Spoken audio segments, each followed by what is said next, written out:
Welcome to MIB car AC service. அன்றைக்கி நம்ம பார்க்குற வந்து மாருதி ஷிஃப்ட். என்னோடய கம்ப்ளைண்ட் பார்த்தீங்கன்னா ஏசி போட்டால் வாட்டர் ஃபுல்லாக வெளியே ட்ரைன் ஆகாமல் உள்ளே ட்ரைன் ஆகுது கஸ்டமரோட கம்ப்ளைண்ட்டு. ஸோ என்னென்ன கம்ப்ளைண்ட்டாக செக் பண்ணோம். செக் பண்ணதில் ஷிஃப்ட்டை பொறுத்தவரையிலும் கம்ப்ளீட்டாக டேஷ்போர்ட் ரிமூவ் பண்ணோம். கம்ப்ளீட்டாக டேஷ்போர்ட் ரிமூவ் பண்ணியாச்சு. இந்த பாக்ஸ் எல்லாமே டிஸ்மேண்டில் பண்ணிட்டோம்.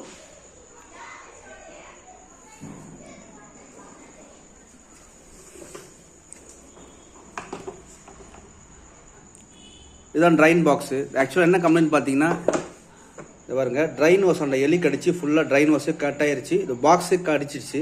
அதனால் கண்டிப்பாக அது வேறு பாக்ஸ் தான், வேறு பாக்ஸு இந்த பாக்ஸ் தான் மாற்ற போகிறோம். இது இல்லாமல் எவாப்ரேட்டர் காயில் ரொம்ப வீக் ஆகிடுச்சு. அதனால் புது evaporator coil with box assemble செட்டாக மாற்றுறோம். இந்த வீடியோ பிடிச்சிருந்தா ஷேர் பண்ணுங்கள், லைக் பண்ணுங்கள். Thank you friends.